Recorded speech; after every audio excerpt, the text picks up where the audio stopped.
All right, you guys, welcome to Unit 8, Similarity. One of the main concepts underlying with similarity involves these topics, ratios and proportions. You've actually been exposed to this before, but there's usually some misconceptions. Let's try and eliminate some of those misconceptions. First, let's look at some definitions. All right. A ratio. A lot of people in my classes actually don't know what a ratio is. All right. Ratio is simply a comparison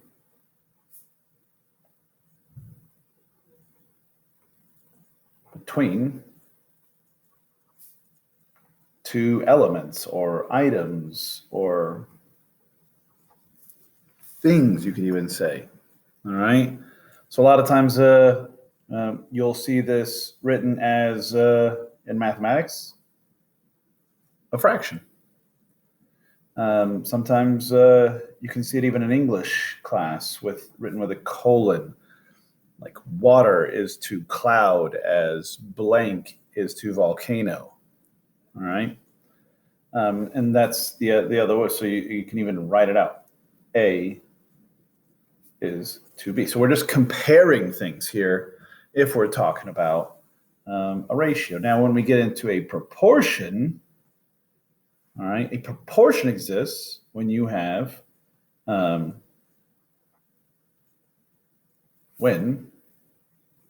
two ratios that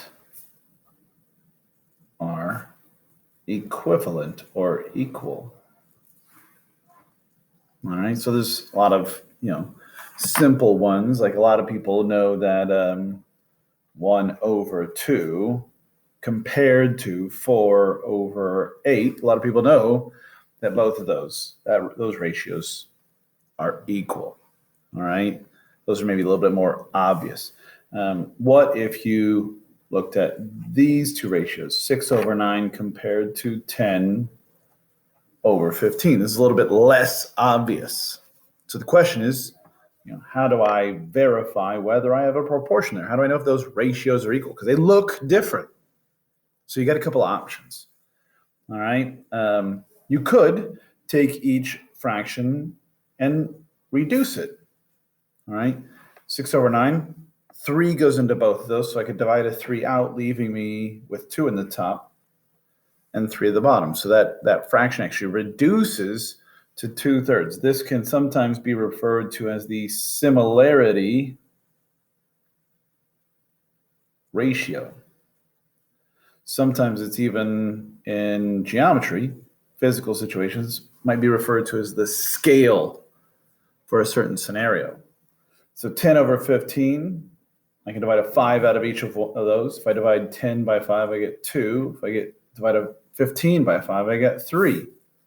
So they actually are the exact same fraction, just kind of hiding. So this actually is a proportion. That's one of your options. All right. You can reduce the fractions to the similarity ratio or to the scale.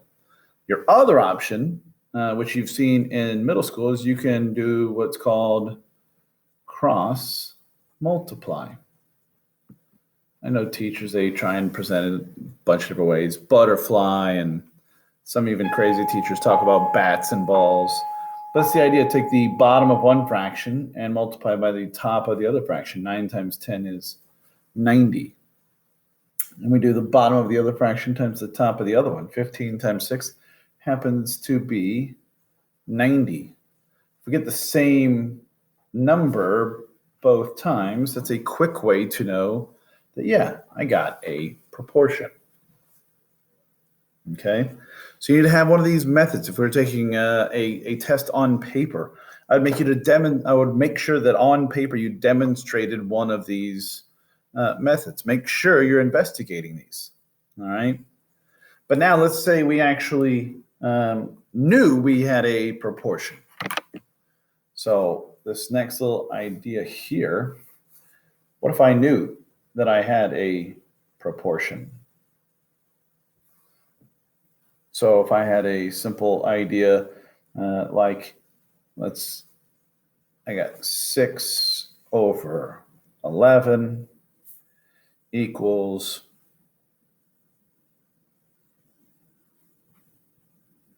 3 over x. Now I know I have a proportion, but the problem is I'm missing one of the values. So the best way to do this is you use this method over here, this cross multiplication idea. If we use the cross multiplication idea, we can actually create this, because would be a bit of a complex scenario here. If we cross multiply, 3 times 11 is 33. We know the cross of that one has to equal the cross of this one. So we make a new, what I would call, flat algebra problem.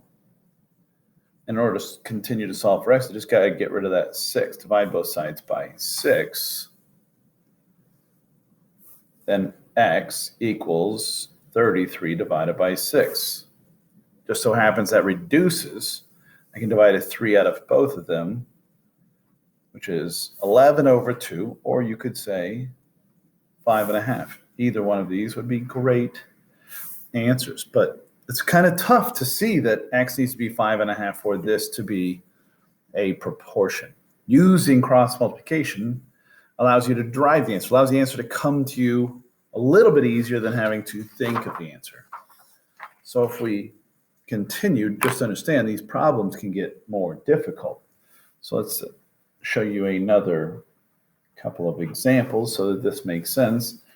What if I gave you 5 over x plus 3 equals 4 over 2x? All right, if you're trying any of those other simplistic methods from middle school, like bat and ball, you're really going to be in a lot of trouble here. So you don't want to do that. You want to go with the cross multiplication method, but you got to be careful. There's some common mistakes here. 5 times 2x. Hopefully we understand that 5 times 2x is actually 10x. We're going to set that equal to whatever I get on this other cross multiplication, but you got to be careful. I got to do 4 times x plus 3. So what we're really doing is this. We have one item times 2 items. Make sure you distribute.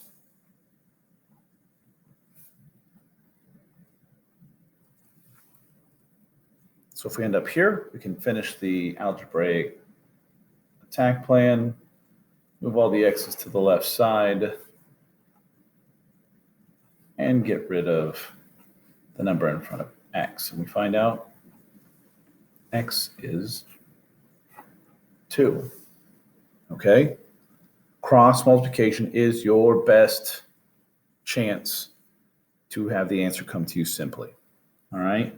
And just realize that this becomes evident. The whole topic here, we're talking about similarity. If I had some random scaled, I have some object that I knew blew up and it's now scaled to a bigger situation. If I knew one was a dilation or a blown up version of the other one, then I should know that I can create, if this side was 5 and now it's 12, I can create my own proportion.